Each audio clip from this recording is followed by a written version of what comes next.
And we can build this thing together, standing strong forever. I do love that song. It's a good tune.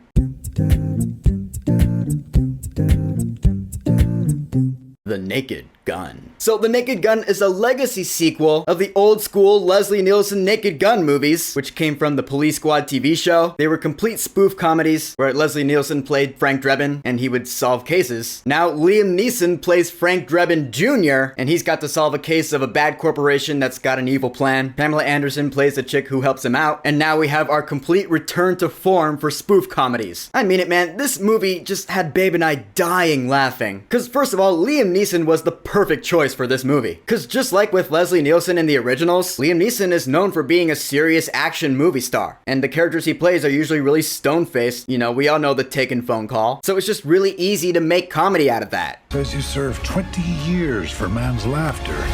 You mean manslaughter? Must have been quite the joke. He takes his job very seriously, although he's completely incompetent. He stumbles over himself, he makes mistakes, but this movie is not really meant to be taken that seriously, pretty much at all. So talking about his character like that doesn't really work for this movie. I'll get more into that in a little bit. Pamela Anderson, she plays the sister of someone who just died and therefore gets this whole case rolling. She's the one who visits Lieutenant Drebin. She's like, help me. And there's that kind of cliche romance going on that you've seen in a million other cop stories before like this. This movie makes fun of that too, in like the dumbest way possible. And Mr. Big Bad Villain Richard Kane is played by Danny Houston. I mean, no surprise there, right? He's played the villain in so many movies at this point that he's like the go-to. You need a cliche bad villain in a movie, get Danny Houston. He played the part well, he signed on to work. I mean, by now it feels like he doesn't even know he's being filmed anymore. So he was fine. Now, going from the trailers for this movie, they showed some funny stuff for sure, but I didn't actually know exactly what kind of comedy I was in for with this movie. Because when the first action scene goes down, you saw it in the teaser, it's the bank robbery where he's at first disguised as a little girl. The action goes from there and you realize this is complete spoof. Because then unrealistic things start happening. I'm not even gonna spoil it for you because you gotta see it for yourself, but it's insane in all the right ways. This is why I said you do not take this movie seriously at all, because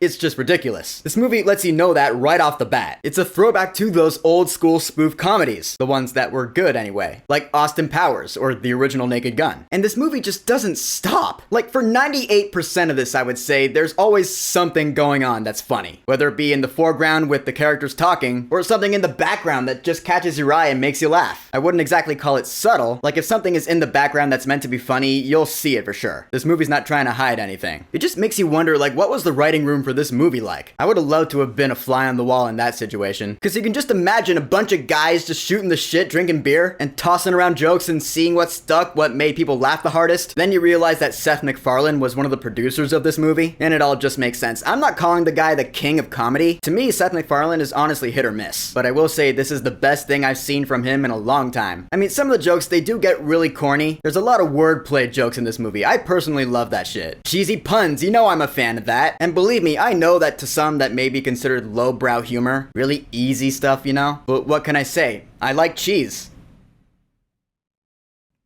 And I like corny jokes too. I thought they were well crafted. Like example, there's a scene where Liam Neeson and Pamela Anderson are talking. She's like, yeah, I came to Los Angeles for college. Oh, you see LA? Yeah, I see LA all the time. I live here. I love that shit. It made me laugh. There was one bit about halfway through the movie that I thought went on for a little bit too long and got a little bit too ridiculous, over the top, and just dumb. I mean, the entire movie is stupid. It is dumb. There's no getting around that. And normally, if you know me, you know that I'm not a fan of that kind of humor, which is why I'm so baffled that this movie did stupid right. It's an anomaly, that's what it is. But yeah, this bit around the middle I thought was just a little too much. That's just me. Does have that good song though. Nothing's gonna stop us now. I was still laughing, don't get me wrong, but I guess I would just call that the low point of this movie. That's not saying a lot, just because it is the low point, it's the worst of the best. Like, you know, it's all good, there's just the part you like the least, that's just logic. This is the part I'm talking about. The dumb nature of the comedy in this movie, I feel like this movie does right what most comedies that come out these days do wrong. Like a Minecraft movie, for example. It had a lot of dumb comedy, but it just wasn't funny, it was awkward. Most comedies these days that come out, they're not funny in my opinion anyway. And And I don't know exactly what it was about the jokes in this movie that landed with me that other jokes in other movies don't do. Some sort of secret sauce in the writing and the script, I don't know. All I know is that I had a smile on my face throughout the entire movie, and so did Babe. We were laughing our asses off. I don't know, this movie is just the right kind of stupid, I guess. It's a live-action cartoon. It's like The Mask. I know I reference that movie a lot when I review comedies, but it's a classic. I love that movie. This movie's that same kind of over-the-top live-action cartoon. It's a movie where you look at it and you're like, that's not realistic, and it's not supposed to be. It's not trying to be. It does what it sets out to do, and it does it damn near perfectly. Even the music was funny at times. Lauren Balfe did the score for this one, man. You know I'm a fan of his. And it totally plays up the just ridiculousness of the situation. The cliches of the kind of cop romance kind of story. It perfectly plays well into it. Guys, in the end, The Naked Gun is the funniest comedy I've seen in years. And by that I mean movie that would be categorized as a comedy first and foremost. I don't mean action movies with comedy in them, like Deadpool or something. No, of all the movies that have come out lately that have tried to be comedies first and foremost, this is by far the funniest by a landslide. It's not even close. One bit that went on for too long in my opinion, and also the fact that I don't know how much rewatch value this movie's gonna have, because it feels like one of those movies where the more you watch it, the staler it's gonna get, because it is just gonna be the same jokes every time. So if you watch this movie over and over, you're gonna know it all. There's no second first impression with this movie in particular. It's that first time you watch it, man, you're on the floor laughing. This movie is a great time at the theater. For The Naked Gun, I will say, go see this movie while it's in theaters. Even the credits are hysterical, and I'm talking about all the credits, not just like the first batch of credits. No, like if you pay attention to the credits that are scrolling up the screen, you'll die laughing at those. And there's a post-credit scene to boot. Yeah, like I said, this movie just does not stop. It's great. So, The Naked Gun,